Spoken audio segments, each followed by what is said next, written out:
Welcome to Wealthy Women's Conversation Podcast, where we celebrate the incredible journeys of everyday amazing women who are building their own path to wealth and financial security on their own terms. I am your host, Treshelle Williams, and I am so thrilled to have you join us today. Here on Wealthy Women Conversations Podcast, we are all about breaking the mold and rewriting the rules when it comes to creating wealth. Are you an amazing woman that's 40 years old or older who's looking to build financial freedom? Then this is a podcast for you. Our goal each week is to be a beacon of hope and inspiration, no matter your age or money experience level. On this podcast, you will hear from amazing women who have overcome obstacles, defied societal expectations, and created their own version of wealth, success, strength, and resilience. Now, get ready for a heartwarming, relatable, fun, and empowering conversation that will leave you feeling motivated to take action. Together, we'll shatter limitations, challenge conventional thinking, and redefine what it means to be a wealthy woman in today's world. So, let's tune in to today's conversation.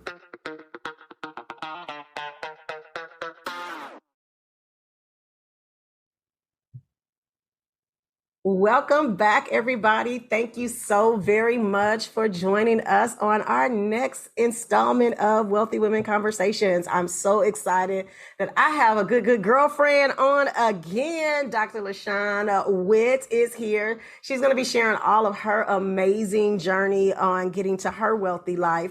But before we get there, for those of you who have not joined us before, I want you all to sit back, relax, just consider being at your good girlfriend's coffee table, and we are just having a conversation. For those of you who don't know, I started this podcast from a space of wanting to just have conversations with other amazing women that are a part of my life, are people who I've come in contact with, who are doing amazing things, that are showing up in their respected places. And I just wanted to have conversations on how they got to the success that they are currently experiencing, and let you know that no matter what, no matter where you're starting, no matter where you are currently, you can create the wealthy life that you desire on your own terms. And so welcome, Dr. LaShawn Witt. Hey, girl. Hey, everyone. Thank you so much, Treshelle, my sister and my friend, for having me on your podcast this morning. I'm so amazingly excited to be here as you're unfolding and you're doing this thing to build wealthy women in the world. I absolutely love this. Thank you, girl. I am definitely starting out these few weeks. I'm still trying to figure out all the parts and pieces. And one of the things that is very important to me is to allow people to see the process and allow people to understand that I know it can show up. I literally just posted a picture of myself that's all done up. And it's so funny because I sit up and I be like, you know, immediately when you get like all of those really nice, beautiful things, which we have to do because it's a part of what we do, it's all of the questions about all the things. And I'm just like, y'all can be great with the pretty pictures and you can be great without the pretty pictures. But that's the whole thing that I want to share about growing and building the wealthy life that you desire on your own terms, is that it's not always pretty. It's not always glamorous, but it is a level of consistency. It is a level of you got to push through.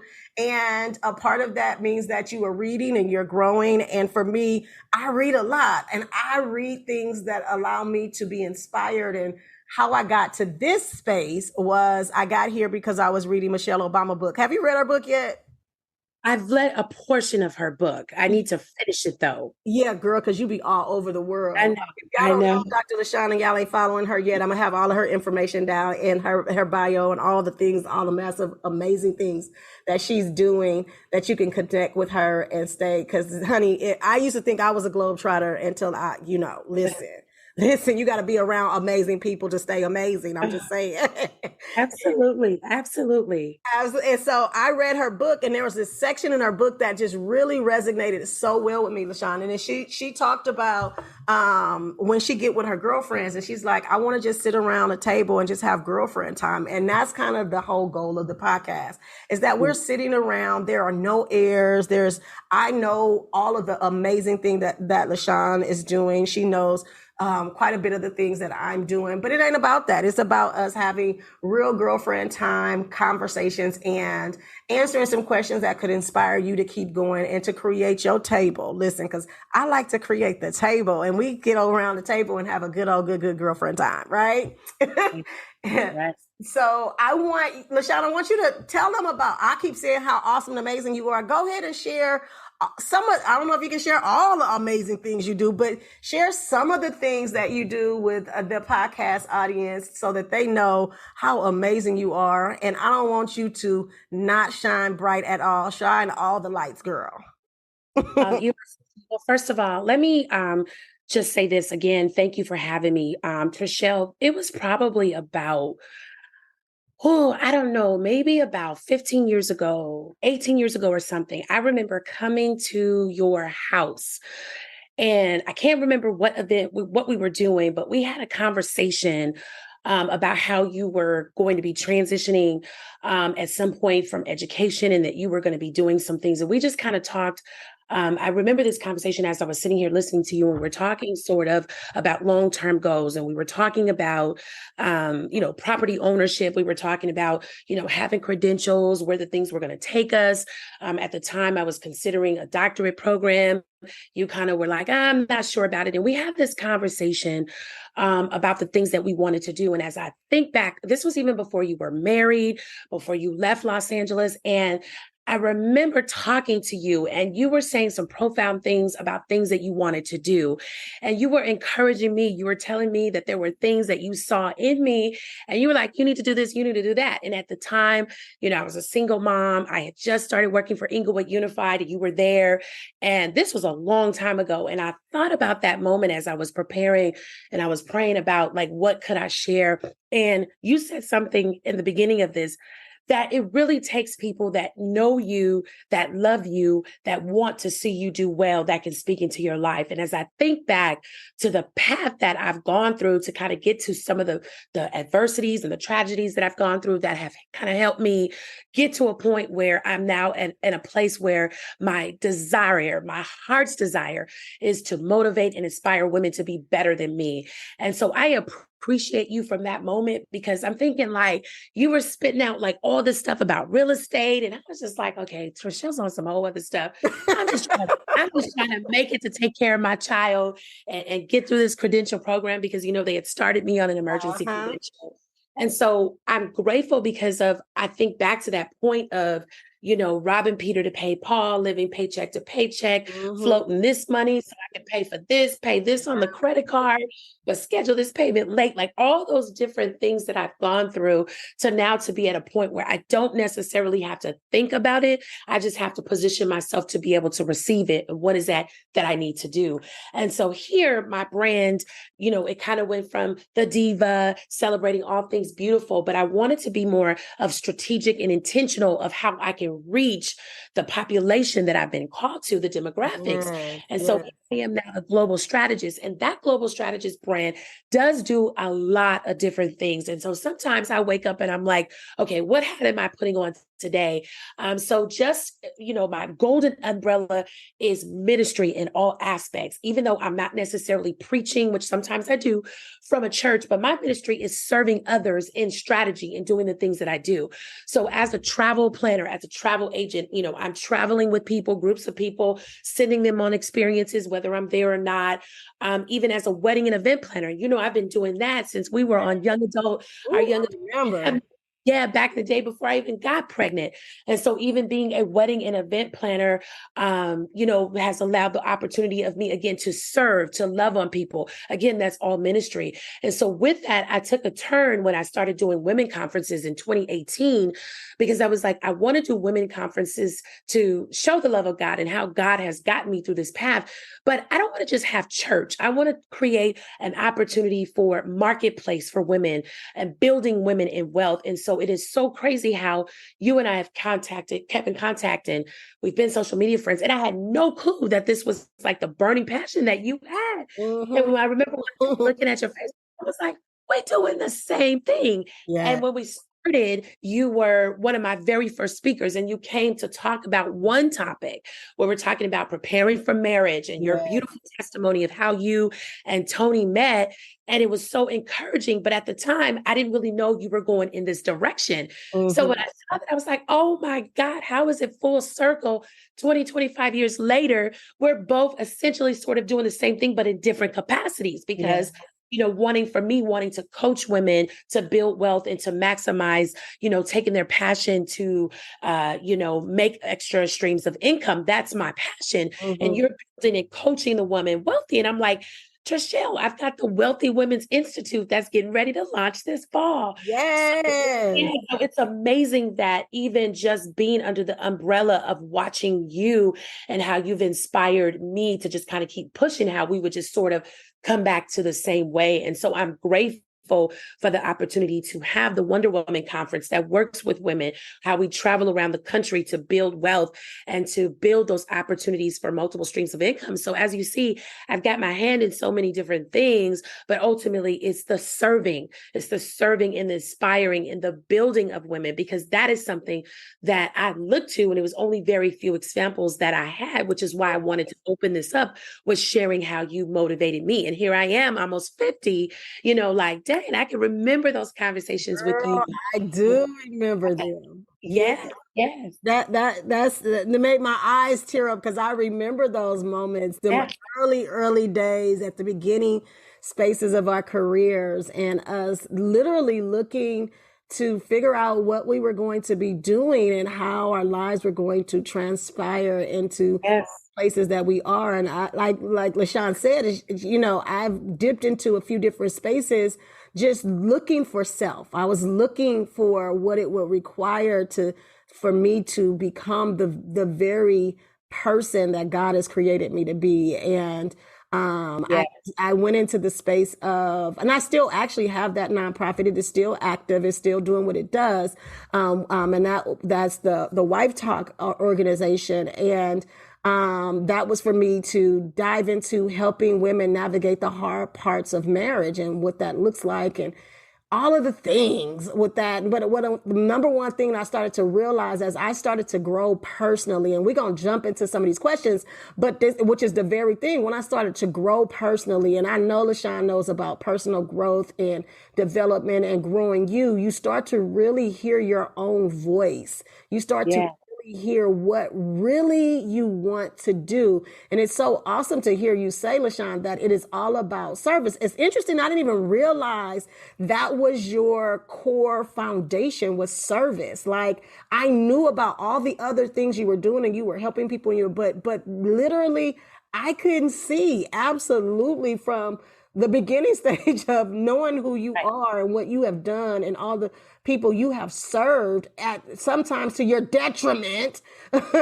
giving of yourself. But it is definitely rooted in the space of service. And so my first question to you would be, can you think of, and I'm sure you can, or share a moment that you've experienced that sparked your journey to understand the importance of being financially successful?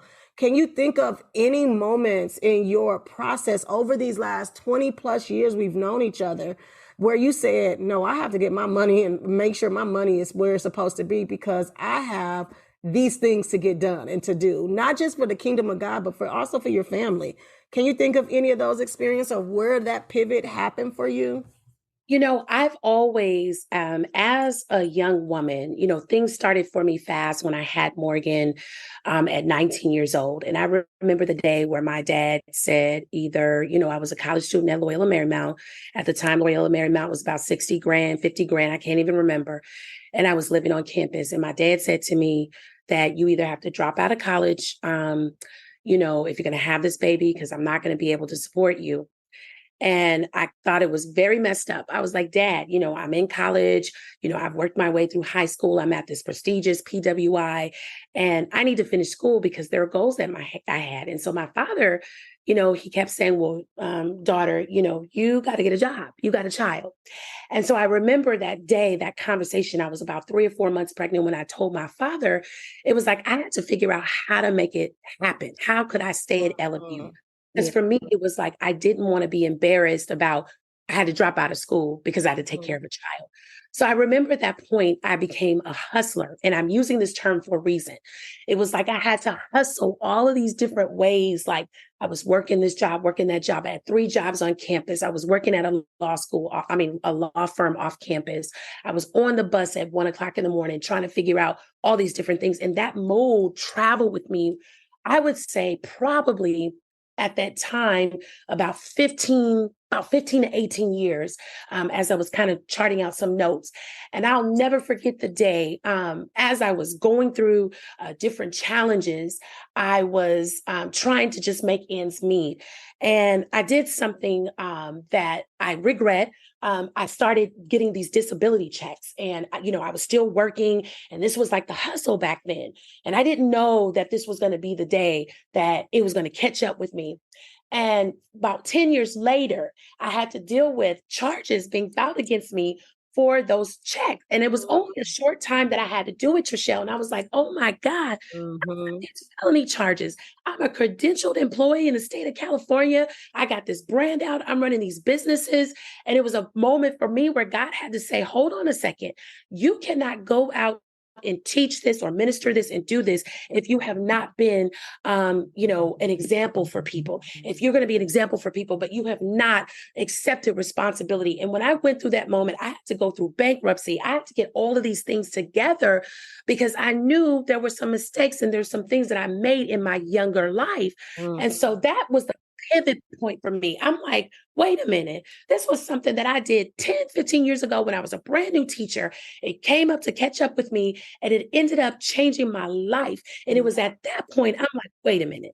I got to get some things into order. When I looked at the amount of debt I was in, from student loans to credit cards and things, I was just making it happen. The money was coming in, but the money was being spent on travel, fashions, all these different things. And it was like, LaShawn, you've got this all messed up. And so when I went into that bankruptcy court, Treshelle, I told God, I said, if you get me out of this situation, out of that situation, I'm going to change it around. It was from that moment I started tithing. I started being more of a sower. And I've always been a giver, but it was more of an intentional giver because my giving came out of wanting to be validated by people and wanted to have friends and wanted to be able to get people to like me. And I had to switch that. It became, I needed to give and sow where God told me to. And so as I got to that point, it was like, wait a minute. I got to get this together. So that was the transition for me. It was like, okay, I got to create these multiple streams of income. What are my passions? Well, yeah, I was doing events, but I was getting paid here or there. It was kind of like fast cash. Then I had to redo my business structure. Then it was like, okay, let me start doing travel. Let me start doing motivational speaking. Let me start sharing my story. Let me start doing all of these things so that I can create these avenues of income. And I went back and I paid all of those people that dismissed my debt in bankruptcy because I'm like, I created that debt. I need to take ownership. And when I stand on the stage and I tell people that I filed bankruptcy, I'm probably very few people who got away with getting that debt dismissed, but said, no, I made that debt. Let me contact American Express. Let me contact all of these people and pay these people back the money. I remember a conversation with a credit union. They're like, we've never seen this before because I created this debt. Bankruptcy got me out of the debt, but it wasn't the integrity piece where I had to be able to teach people like, you create this debt, you got to make it happen. So it was like, I need to start buying properties. I need to start doing all of these things. And it was like God laid upon my heart, you're ready. You're now ready to inspire. You're ready to, motivate these women so that you can help teach this story. And I was like, well, me, I was like, well, I don't have it like that. I can't do this. I can't teach that. But it was a process. And I'm still in a process because I'm growing the Wealthy Women's Institute. I'm going to be coaching women, but it's like, okay, well, how do I do that if I haven't quite mastered all of these? So it was the mindset for me. I had to shift the mindset. I had to overcome the trauma of money. And it was like, once I started to cultivate this abundance, it was like, okay, I need to be able to do this and do that. You got to understand these are cycles that we go through. Absolutely. When we have things that happen to us, it's trauma. And it's like, we got to get in survival mode. We got to do this. And so that was the pivotal moment for me, Treshelle, when it was like, nah, I got to do this different. Yeah. And it was, for everybody's testimony is going to be different. Absolutely. Mine is a little bit different, but at the same time, that's what changed my life. And I knew that I got to get this thing together. Absolutely. And I'm so happy that you share that, because many people they'll see you in your now and they don't realize you got a whole story. A whole story. And that you have walked out. And the other thing about walking out story and circumstance and situation is that one of the things that the Bible talks about is that too shall pass, right? You get it right. And that too shall pass, but you are passing through winning and moving and making new decisions, right? That is so important. And so what knowledge do you think, if you had known, or is there anything that you would have wanted to know as you were walking through it, that today, that you can look back and say, oh, if I would have known that back then, I could have done that different? What knowledge would that be now that if you could share with somebody else? Well, first of all, if I could tell my younger self, it would have been to treat money totally different, and position myself. I think budgeting would have been an important thing for me, really teaching me about money. Now, I didn't come from a background of where my father, because, my dad raised me as a teenager. It wasn't like he wasn't teaching me. It was just, I wasn't listening. Mm-hmm. And for me, back when you grow up and there were things that you didn't want, you're like, okay, well, when I get a job, I'm going to get this. I wasn't doing that the right way. It was like, okay, you're driving cars that you really can't afford, but you're hustling in order to pay that. And that's why I use that word, because we shouldn't be hustling at this point of our life. We should be masterminds in how to build our foundations, whether it's budgeting and then actually having that cash flow. It's also, how do you manage your debt? That is so important, and eliminating. Those are things that we did not really deal with at a younger age, because it was just like, okay, let's do this. Let's do that. I want to drive this. We didn't have anything called emergency funds back in the day, but we wanted to travel. But now it's like, LaShawn, you got to make sure you got 6 months at least stacked in the bank in case something happened, because the school district could cut me in a minute. You don't know what that is as my day job, but as I'm transitioning, because I'm finally at the point where I'm ready. And, we've talked about this for years.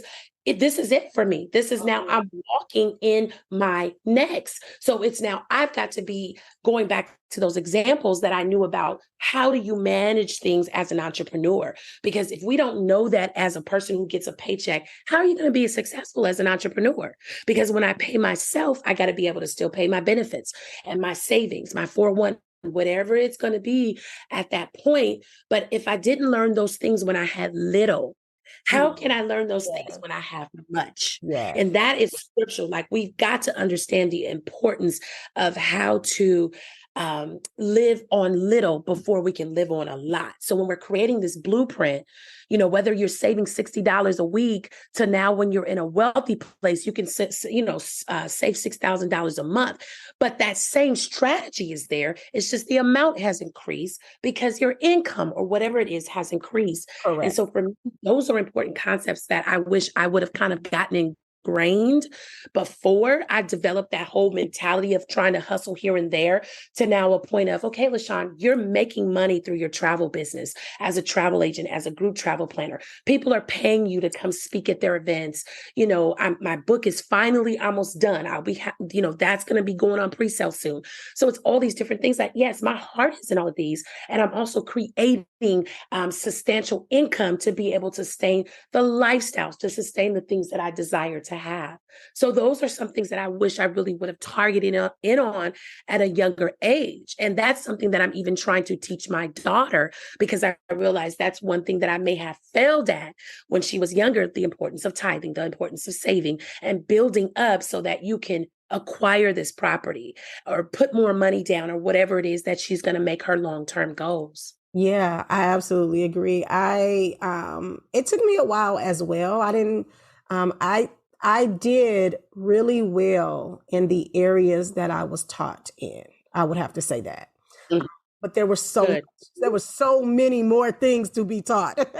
And that was Right. that was the crazy part, the crazy part of not knowing and those around you not knowing, right? Just not being able Right. to really make it do. And while yes, LaShawn, I do believe that we lived it up. We did some amazing things. We had some amazing funds. Yes. But that's not common. You get what I'm saying? It's not Yeah. uncommon. Yeah. The difference is we lived it up on our own dime, whereas many other cultures and people, they live it up on their family's dime, and they are not having to deal with consequences of it because they give them this space to be able to go out and enjoy college and not have to worry about paying student loans, or go and be able to get your first car and you don't have a car note and it's some wild and out thing, right?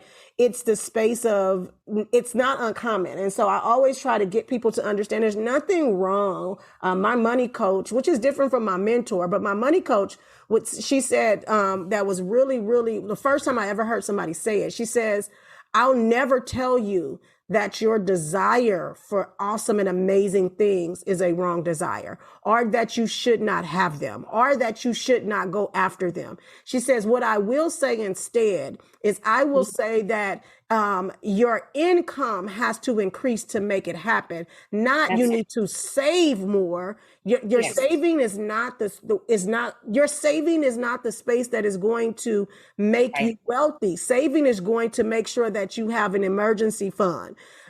Being able to understand how money works gives you the ability to understand how wealth is going to make your life better. And so it was the first time I really understood that, because I was great at let me put money aside to save. But the next year roll around, I ain't got no more money. It wasn't a lot more in my savings, right? Not realizing that savings wasn't the vehicle that you use in order to build your wealth. Savings is the vehicle that, and I'm gonna say it this way, that people typically feel some kind of way about it, but savings is the vehicle that poor people use to make sure that they are okay when emergencies happen. And I'm like, I get it, because that was me. I always had whatever I like. Shoot, if the tires went out, I was able to take care of them, right?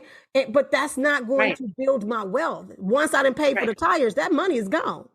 That money's gone. That's it. It's gone, right? And so I had to really understand and get it. It took me a long time to get it. I'm not gonna even lie.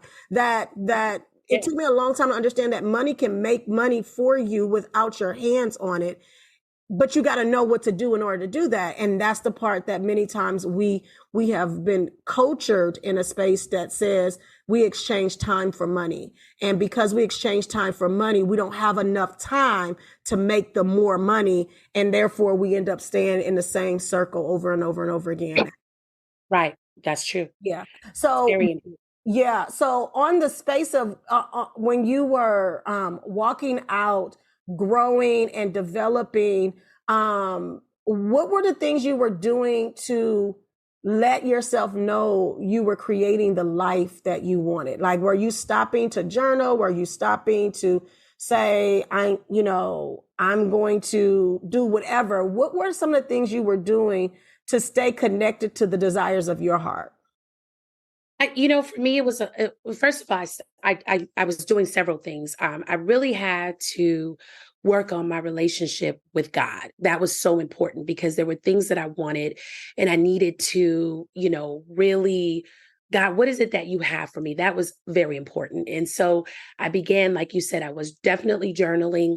I started decreeing things. I was writing down scriptures, and I have some financial prosperity declarations that have worked for me over the years. And then I would journal about when I would say those decrees. What am I doing to make those decrees happen? How am I supporting what it is that's coming out of my mouth when you're talking about building for the focus areas? So, for example, the favor of God in my life produces promotions, raises, bonus, contracts, sales, and commissions.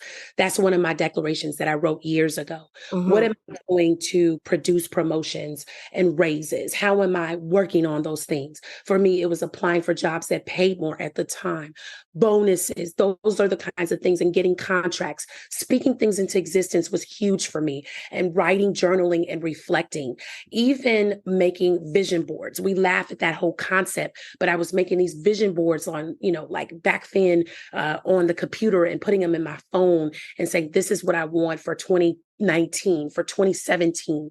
And so it was trying to figure out how to incorporate things. And then I was also thinking of new ways to generate income so that I can now begin to build what it is. And like you said, it's not about saving, it's about increasing your network. So it's all of those things. And in Los Angeles, it ain't set with just one income. It's like, everything costs. So it was like, what were things that I needed to do? So for me, it was vision. It was speaking into existence. It was declaring and decreeing. It was journaling. It was applying scripture to what it is. And it was really tithing. It was really being like, I gotta tithe. I gotta give, being intentional, like I said earlier, with the things that we sow into. And it's not easy. I don't want anybody that listens to this podcast to just think, oh, this is easy. Oh, oh, they got it because they got this. No, it doesn't matter how much money. You're never going to have enough money for the dreams that you have, because as the more money you get, the more larger, the higher, the more just out of the box your dreams become. So it's like it continues to push you to work harder or whatever it is to generate. Real estate is something that I'm finally tapping into.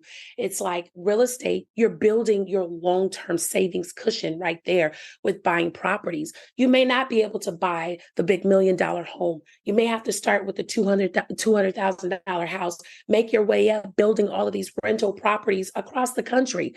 Just don't be stuck in where you live. So it was those things that I had to write out 1 year, 3 year, 5 year goals as to where I'm going. And I'm not there yet. I'm about 60% there, 70% there, but I'm getting closer to the things that I structured myself to do. And it's really attaching yourself to a coach, attaching yourself to people who are either doing this or who have the experience on how to build wealth, even with taxes.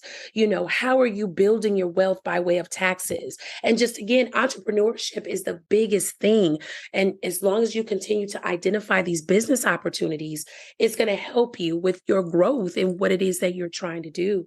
So those are just in a nutshell, some of the things that, I did and some of the things that I'm currently doing. It's not like I've done them and now I'm done with them. Oh, It are things that I'm still doing. Yeah. Yeah. It's just now I'm more aggressive. I'm more aggressive about the things that I'm wanting to do and how I want to get the message out to those that I'm going to be working with or that I've already worked with. I love that. I love that. Our last question is, what do you consider your wealthy life? What is your wealthy life? What does that look like for you, at whatever that might look like? What is my wealthy life? Oh, that's a good question. I think for me, my wealthy life is, I think, I'm not set on this net worth of what I need to be worth. And when you're looking at assets, I've never really wrote down what that amount is. I basically, for me, I want what God has for me. Um, I think for me, I want to be able to get to a point where there's no reason to have to think about decisions that I'll need to make because I'll be able to make those with finances, and it won't even have to matter what's in the bank or what's here. I think for me, wealthy is walking in ministry, being able to do things without having to find the resources, putting on my conferences where I don't have to look for sponsors. And, whether that's filling the room with 3,000 people or Coca-Cola writing this because they know what it is that I'm giving to the people, what it is that I'm pouring out. Wealthy life, obviously for me, in the carnal sense, is traveling. I love to travel, whether it's with people, whether it's by myself, that I don't want to have to think about, budgeting for travel. It's just like, okay, I wake up tomorrow, like I did for the first time this year.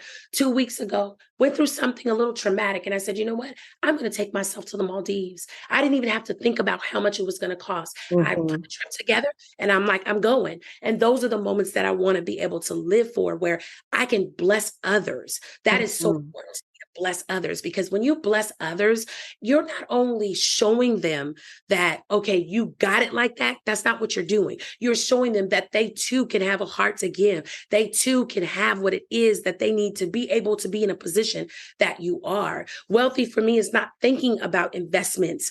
Can I afford this? How do I do this to make this happen? It's, hey, I can do this without a shadow of a doubt. And it doesn't need to be, I have to be a celebrity with 2 million followers on Instagram. It's none of that. It's, how do I live my lifestyle? How do I make the most of my hard-earned money? What is the level of financial security and independence, that I want to create? And that is for me, with just the good money habits, how do I can articulate to people how to understand how to save that money, that doesn't make you feel like you got to act like you're the richest person in the world. Yeah. And so I think for me, it's continued growth and learning, understanding the mindset behind money, that wealthy people, we never stop learning. We never stop learning about money and how to use money. Failure is going to always come, but the resilience, how do you get back on your feet? Failure doesn't necessarily define who we are, but it positions us on how we're going to move forward. Consistency. And again, working more, work more, set up systems where you're not doing the work, but the work is working for you. Yeah. I think that's so important that people understand that, because they think, I got to work more, I got to do this. No, you set up systems so the work can work for you, and you're living in the systems that you've created. Yeah. So I think that is the point where I am targeting, where I'm close to, and what's really, really important to me to be able to live the life that I know that God has. And I always tell people this, and let me drop this into those who are listening. You can't be a child of God, and you can't believe and declare things and watch people live out wealth and watch people have more than you have, and they don't even have a relationship with God. It is scriptural. It is in the Bible that God wants us to have his best. And if we treat his best the way that we are supposed to treat his best, and we believe it and we speak it, it's yours. It may take longer for you. It may take shorter for you, but at the end, you are going to have the life that you desire, because God has given you that desire.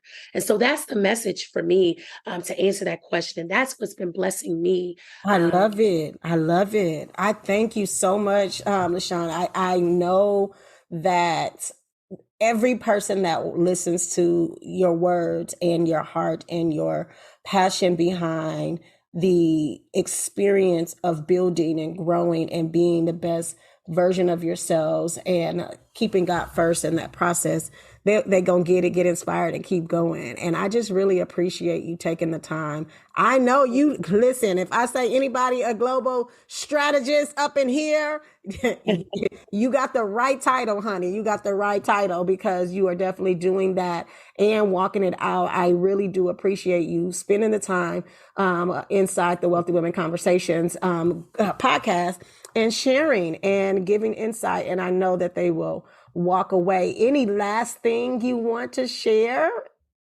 Well, I first want to say to you, thank you for creating this space that you've created. I've watched you grow, as I stated earlier, in the very, very things that you did. You started, your nonprofit. You had your organization where you were working with the married women all across the world. And I remember we talked about it. You said, well, I'm passing that on to somebody else. And I'm like, wait, what? So, I still haven't done so yet. I know. I've watched you. You've created these opportunities. You were doing the cryptocurrency, you were doing stocks, and you and your husband together were building the real estate portfolio. And I've watched how you have taken that and you've built the, the Wealthy Women Academy that you're doing and doing these podcasts. And, I saw something great in you when you were even speaking at my conference. And I'm just like, wow, I'm so amazed. This woman who's, she's got this, this gift for, speaking and captivating audiences and really teaching them. And I'm grateful that you were one of my onsetters when I launched that vision of really blessing women with those words. And so, you have a great heart, and these kinds of things are so important when you are doing this kind of work, because we have to be transparent and we have to be able to get into the hearts of people, because there's a lot of people out there that are doing stuff that is like, nah, that ain't right. But for people, yes, we're transparent and we really want to see people do better. We really want to bring those possibilities and help people make the connection to their dreams. That's important. And so I'm grateful for this space. That's why it was so exciting for me to do this, because I know your heart and I watch you. I watch your posts. I watch what you're doing.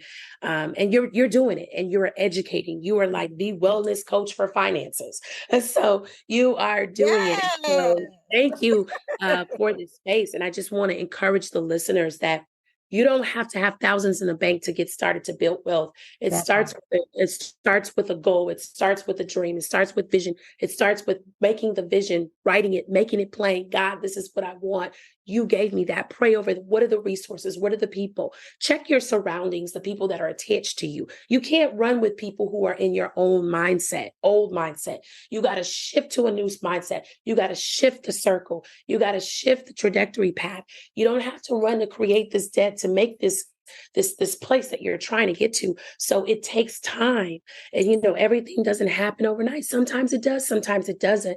And so you just have to be in a place where you're speaking things into existence. And this is where we as Black women fail, because we compare ourselves too much. And we don't look at the long-term goal. We don't speak those things in existence. And so I just want to encourage the listeners that you got it. You just got to get it. You got to get it, and you got to move, and you got to do it until you get to the point where you've accomplished the goals that you set for yourself.